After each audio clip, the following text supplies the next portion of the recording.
Hello student, this is Pallav Darbari, your host, and you're watching Pallav Darbari classes. This is chapter 9, Business Studies class 12th, Financial Management. This is the first volume of the chapter Financial Management. In this video we will see and discuss the meaning of financial management, role of financial management, objectives of financial management, financial planning, and role of financial planning. Let us see the meaning of business finance first. Listen, business finance is the money or the fund available for a business for its operation. We know that money or the fund is the lifeblood of every business. So what is business finance? Business finance is the fund which is needed by the organization or the business to meet out its operation. Business finance is indispensable. Why it is indispensable? It is indispensable for the survival and growth of business, for production and distribution of goods, and meeting out day-to-day expenses of the business. Business finance involves acquiring funds to buy fixed assets, whether it is tangible or intangible, raw materials, and maintaining working capital.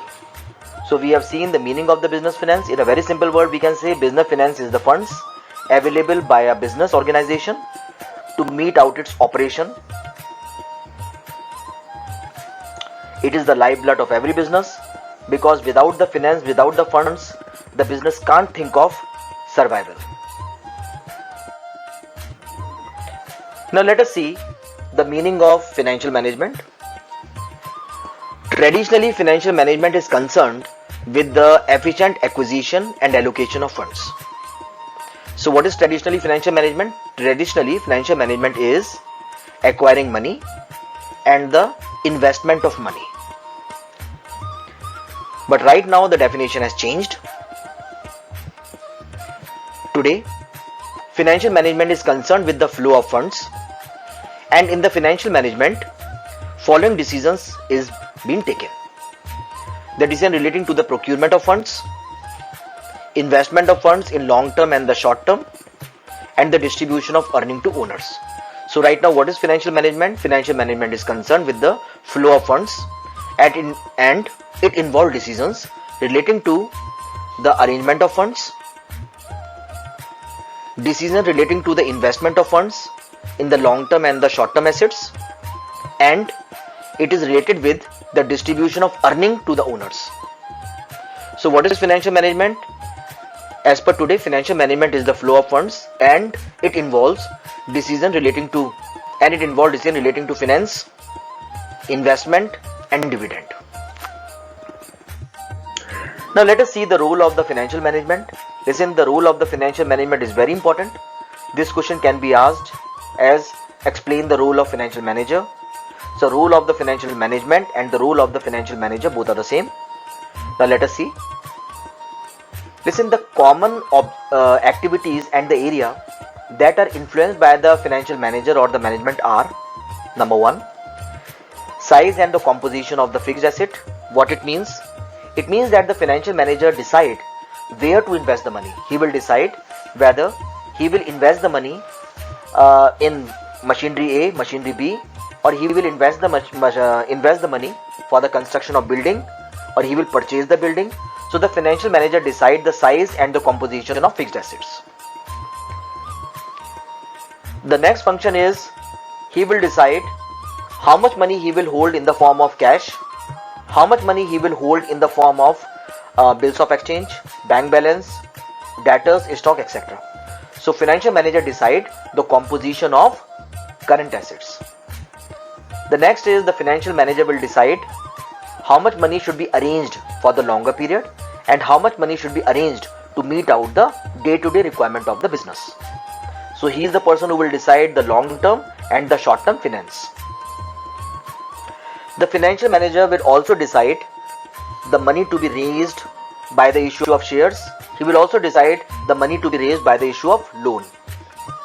So he is the person who will decide the money to be raised by the issue of shares, and he will also decide how much money should be arranged by the issue of debentures.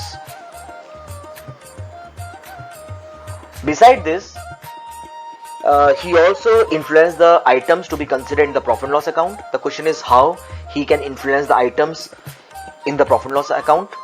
Listen, he is the person who will decide the interest rate. He is the person who will decide the depreciation rate. He is the person who will decide the dividend that should be given to the shareholders.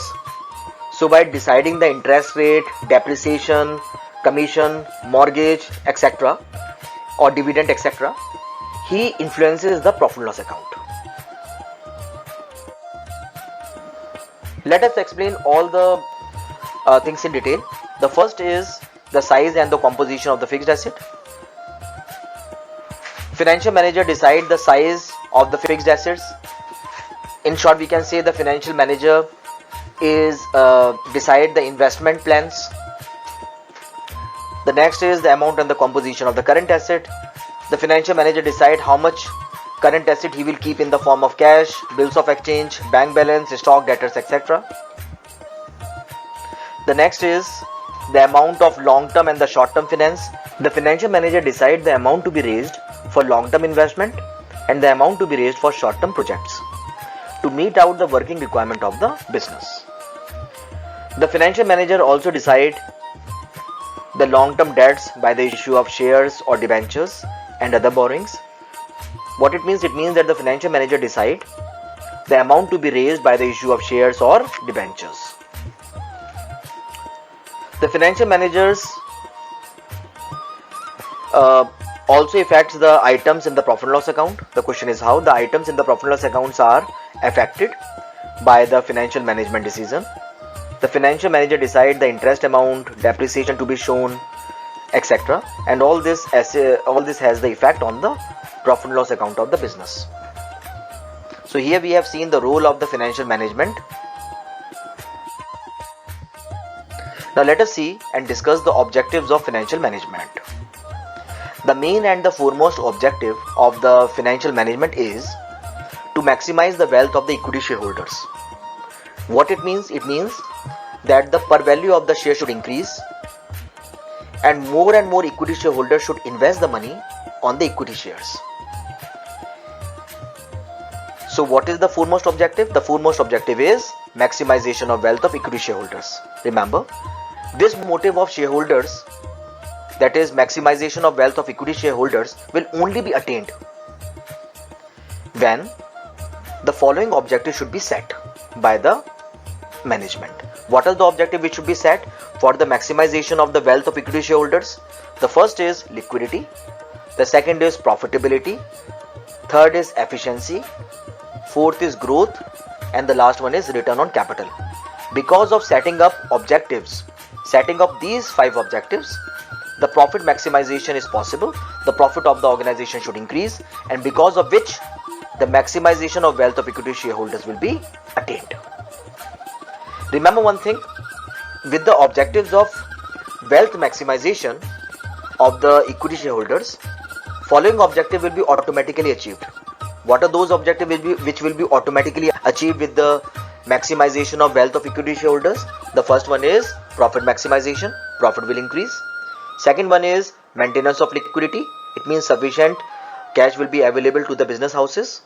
Third one is proper utilization of the fund. What it means? It means that the fund will be used properly.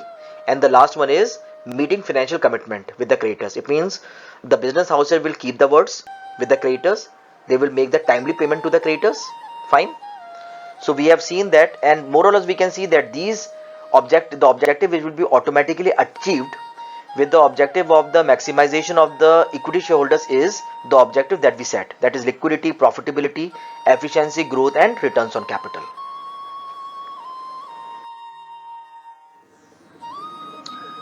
Now let us see financial planning. This particular topic, that is the financial planning, is very important. Let us see what is financial planning. Financial planning involves preparation of a financial blueprint of a business organization. When I say preparation of a financial blueprint, it means that in the financial planning it will be decided how much money will be arranged, when the money should be arranged, and where to invest the money.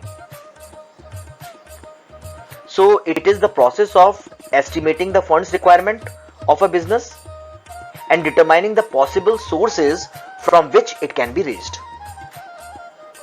So the financial planning is clear, I hope. Financial planning involves preparation of a financial blueprint.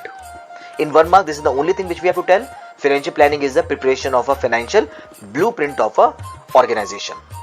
It is the process of estimating fund requirement and determining the possible sources from which it can be raised.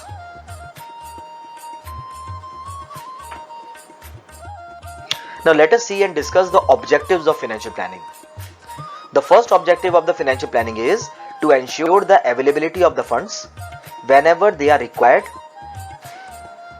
It includes estimation of the funds for different purposes, that is long term and the working capital. So what is the objective of the financial planning? The first objective is estimate how much money is being needed for the long term requirement and how much money is being needed to meet out the day-to-day requirement of the business. The second objective is estimate the time at which the fund should be made available. If the fund will be made available after the required time period, then it will give no return or no result to the business. So the fund will be needed, fund will be arranged when it is being needed by the business. The next objective is specify the sources of the fund. It means that we should arrange the money from where the funds can be easily raised and where the expenditure is minimum. The next is under the financial objectives is to see that the firm does not raise resources unnecessarily. It means that only that much money should be raised which is needed in the organization. Otherwise, it will lead to over capitalization, and over capitalization will not be beneficial for the organization. So the other objective is to see that the fund does not raise or does not result to over capitalization. The next is the shortage of fund, that is firm cannot meet its payment obligation. The next is surplus funds do not earn returns but adds to cost. So the objectives are only 4. The first one is ensure the availability of the fund. The second is estimate the time when the fund should be made available. Next is specify the sources. Next, to see that the fund does not raise resources unnecessarily. Why? Because shortage of funds, what happen? The firms cannot meet its payment obligation, and with the surplus of fund, what will happen? The expenditure will increase. Now let us discuss the importance of the financial planning. The first importance of the financial planning is to ensure availability of adequate funds at the right time. Because of financial planning, what will happen? We will get the right money at the right time. It means we will get the required money at the right time. The second is because of the financial planning, the firm does not raise unnecessary finance. Because if the firm will raise unnecessary finance, what will happen? The firm will incur unnecessary expenditure, and it will do nothing, but it will rather increase the cost. Because if we arrange additional money, what will happen? It means that the additional interest liability will increase, and what will happen? The cost will increase. So because of financial planning, the policies and the procedures of sound administration of the finance is possible. Because of financial planning, what will happen? The financial function will be performed or executed properly, because the proper policies will be made. Because of financial planning, the results in preparation of future plans can be made, and the new projects can be undertaken very smoothly. Because if the thing will be done according to the plans, the thing will be going on fluently, uninterruptedly. The next is because of financial planning, the balance between the inflow and the outflow of the funds will be maintained, and the adequate liquidity is ensured throughout the year. Financial planning serves as the base of financial control. It means because of the financial planning, the underutilization of the funds will be stopped, and the money will be utilized as per the plans, and there will be a uninterrupted or proper utilization of the money. That's all I have in this video. Thanks for watching. God bless you all. Dear subscribers, if you have not subscribed my channel, please subscribe the channel and don't forget to press the bell icon so that whenever I upload the new video, you get the notification.